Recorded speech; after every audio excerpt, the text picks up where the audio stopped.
Y continuamos con la lección 2, vibración y energía. Pregunta: ¿qué ocurre entonces con las vibraciones negativas generadas? Explicación: las vibraciones negativas generadas tienen dos aspectos: el aspecto espiritual, que es la energía que a través de la partícula proporcionó el todo espiritual, y el aspecto negativo originado en la voluntad. La energía retorna al todo espiritual a través de su partícula, pues era energía suministrada para esa encarnación, y el aspecto negativo transformado en necesidad kármica, dolorosa marca, como dijimos, su rastro en los cuerpos físicos invisibles básicos de la partícula espiritual. Luego, cuando esa partícula espiritual reencarne, deberá trabajar con el esfuerzo y con dolor para eliminar ese rastro y saldar así su deuda con la ley. Todo ello constituye una experiencia que el ser asimilará y en su momento transformará en sabiduría. Como vemos, la ley es siempre amor.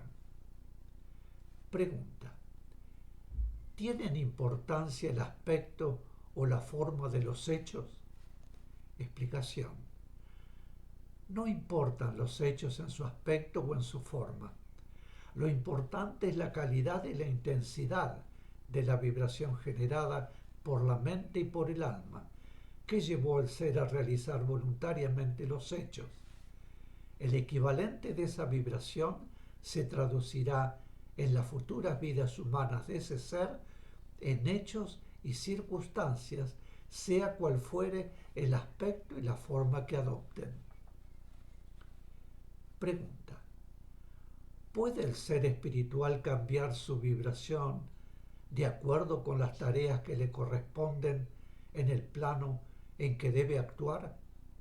Explicación: la vibración del espíritu solo puede cambiar en términos de progreso evolutivo o de transmutación, pero esa vibración espiritual se manifiesta bajo diferentes aspectos en cada encarnación, de acuerdo con el trabajo que el ser debe realizar.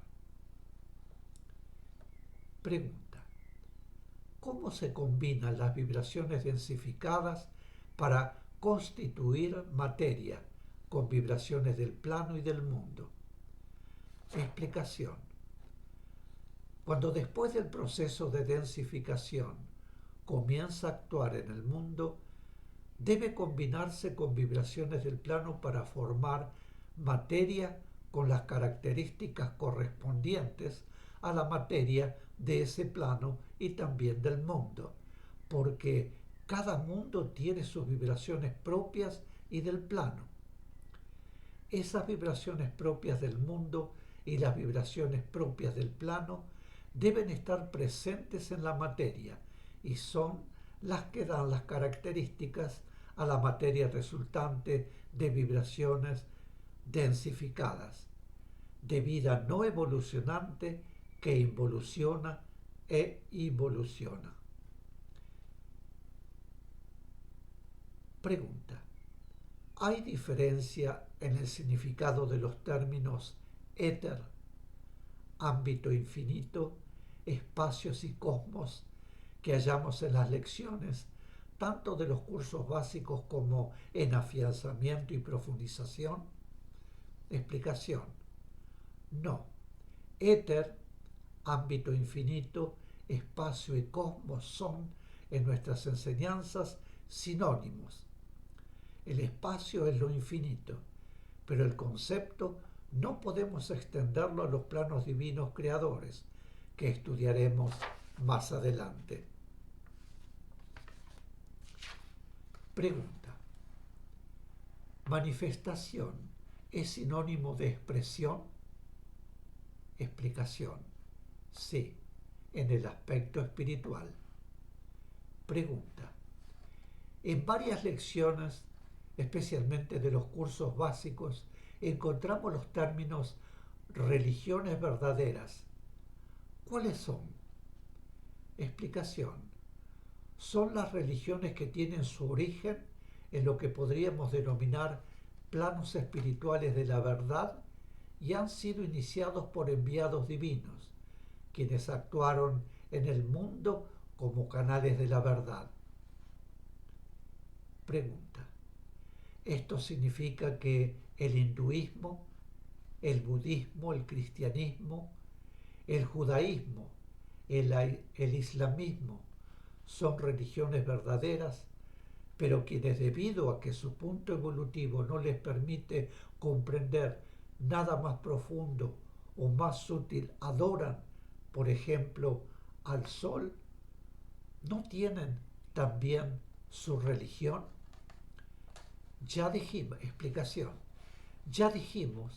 que las religiones verdaderas tienen su origen en la verdad. Todas son monoteístas. Repito, explicación. Ya dijimos que las religiones verdaderas tienen su origen en la verdad. Todas son monoteístas, es decir, que reconocen un solo Dios.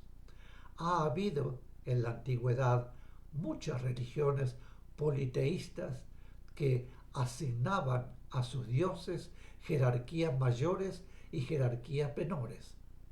El Dios Padre era en la antigua Grecia Zeus, con la misma jerarquía tenían los romanos a Júpiter. En Egipto era Osiris, esposo de Isis, diosa del matrimonio, de la medicina y la agricultura. El sol fue adorado en Egipto bajo el nombre de Ra y también de Amón. Religión es el culto que íntimamente se tributa a la divinidad, pero tiene muy diferentes expresiones externas, adorándose en ciertas religiones las manifestaciones de la divinidad como dioses individuales. Así se adoró al sol, a la luna y demás, por el bien que de ellos recibía el hombre. También endiosaba el hombre sus propios vicios y tenían, por ejemplo, el dios del vino, Baco en los romanos y Dionisio en los griegos, y a Marte, dios romano de la guerra, cuyo culto excusaba sus ambiciones de conquista. Hubo en la antigüedad inspirados sabios cuyas doctrinas, basadas en la verdad, eran transmitidas a un reducido grupo de discípulos capacitados para comprenderlas, quienes las mantenían en secreto. Pero cuando enseñaban esas doctrinas públicamente, adaptándolas a la capacidad de comprensión de la masa, el pueblo daba a lo que así aprendía representación en los elementos, en las fuerzas físicas, en la capacidad para satisfacer las necesidades de su vida, en las virtudes de sus héroes. Todo esto en el aspecto positivo, lógicamente, y así nacieron dioses y animales sagrados que adoraban y se diferenciaban según el lugar y el grupo en que se enseñó la doctrina o se fue luego transmitiendo. En esas transmisiones se recibieron agregados de las creencias de otros pueblos o de las creencias de los conquistadores, porque no debemos olvidar que aquellos eran tiempos de muy frecuentes invasiones de conquista, pero esto no puede considerarse religiones verdaderas. La doctrina original era el aspecto religioso esotérico, receptáculo de verdad celosamente guardada, y la doctrina transmitida al pueblo e interpretada y practicada por él era y es todavía en algunos lugares el aspecto exotérico de la doctrina. Mis queridos, este es el final de la lección 2, vibración y energía. Y esto es todo por hoy. Espero que les haya gustado. Si no lo han entendido, vuelvan a repetirlo, vuelvan a escucharlo nuevamente. Se los dejo a ustedes. Ustedes tomen la decisión. Y ahora, antes de irme, los voy a dejar con la invocación del amor. Unidos nuestros corazones al corazón del Cristo y unidas nuestras mentes a la mente del Cristo, que su amor y su poder despierten el amor entre los hombres y traigan paz a la tierra. Gracias por vuestra compañía. Nos veremos muy pronto, como siempre les digo, para continuar con lo que continúa del cuarto curso avanzado. Gracias nuevamente y hasta siempre.